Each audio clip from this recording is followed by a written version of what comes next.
What's up guys, it's Jordan from TeasersBooks, and today I'm going to be doing my Booktubeathon Wrap Up. So the Booktubeathon just finished yesterday, and I did pretty well considering it was my first Booktubeathon. I was out of town from Friday to Sunday during the Booktubeathon, so I had no Wi-Fi, so I couldn't update any videos or do any of the challenges for the last remaining days, but I did manage to do 3 out of the 7 challenges, which I think is pretty good. Gave myself the goal to do the challenge of read 7 books, and I completed 5 out of the 7 books that I set out for myself, so I'm pretty proud about that. Before this, I've only read 4 books in a week, and this time I read 5, so I'm getting there. I will do it one day. So the first book that I read, I finished it just in the morning of the second day, and it was Daughter of Smoke and Bone by Laini Taylor. This book was recommended to me by one of my best friends. She loves this series. It's her favorite series of all time, and so I'm so happy I got to read this book because now I understand why she's so hyped up about it. I really enjoyed it. I gave it a 5 out of 5 stars. I'm really hoping I can read the remainder of this series during this month. It counts for a book with an author as the same first letter of their last name as you, so T. This also counts for a blue book, and it counts for a book that was recommended to you by a friend or on the internet, and in this case my friend. The next book I read in like one sitting just because it's so short, and that's why I picked it for the Booktubeathon, and it is Doctor Who Revolutions of Terror by Nick Abadaz, Alina Casagrande, and Ariana Florian? That was really bad pronunciations of their last names, but yeah.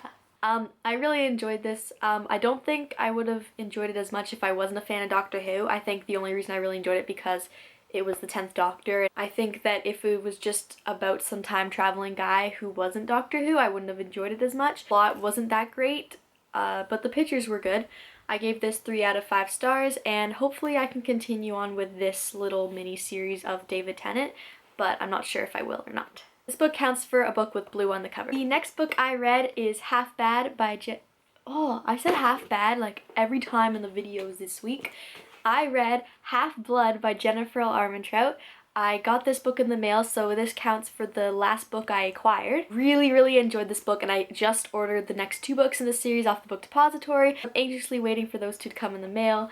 I can't wait to see what happens between Alex and Aiden, and Seth too. I really liked the world behind this, and the Half-Bloods and the Purebloods, and how it's all related to Greek mythology, and I love Greek mythology, so this was perfect for me. It's like a teenage version of Percy Jackson, which was great. I gave this book 5 out of 5 stars, of course, and I can't wait to read the rest of the series. The next book I read was Captain America Civil War by Marvel. This is a collection of issues 22 to 24 and the Winter Soldier Kills one-shot. I really like this. I like the drawings, and I can't wait to see how the movie Civil War is similar or different to the comics. I don't think I read the entire movie, like I just read some of it, so I'm hoping I can get my hands on before this or after this and see what happens. I found the new Avengers were really cool to see, and I'm excited to see them in the movie. Yeah, this counts for a book that I read without letting go of, which I succeeded. I didn't think I would, but I did. I just held on to it and walked around with it at the camper, so yeah. This book also has blue on the cover, so yeah, I'm just winning at that one. And the 5th and final book that I ended up completing this week was Every Last Breath by Jennifer L. Armentrout. I bought this during Booktubeathon, so technically it's another book that I last acquired.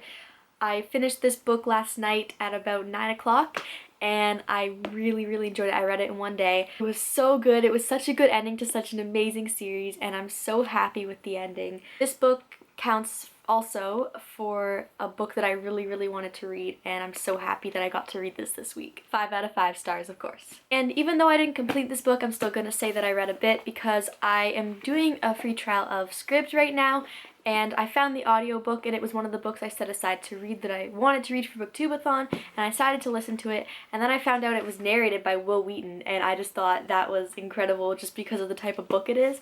And so it is Ready Player One by Ernest Cline. This was going to be a book that has been recommended to you, but I didn't end up finishing it. I listened to page 60, so I'm on chapter 6, and I'm really enjoying it so far. The 80s pop culture references are really good, and I'm hoping I can finish this week, either by audiobook or just by reading the book itself if I run out of my free trial, because I know it ends really soon. I'm happy I got to start this because it's so good and I can't believe I haven't read it sooner. So that's it for my Booktubeathon wrap up. I think it was a pretty good success. Hopefully you guys had a good Booktubeathon as well. Let me know what you guys accomplished down in the comments below. I would love to know and love to hear from you guys.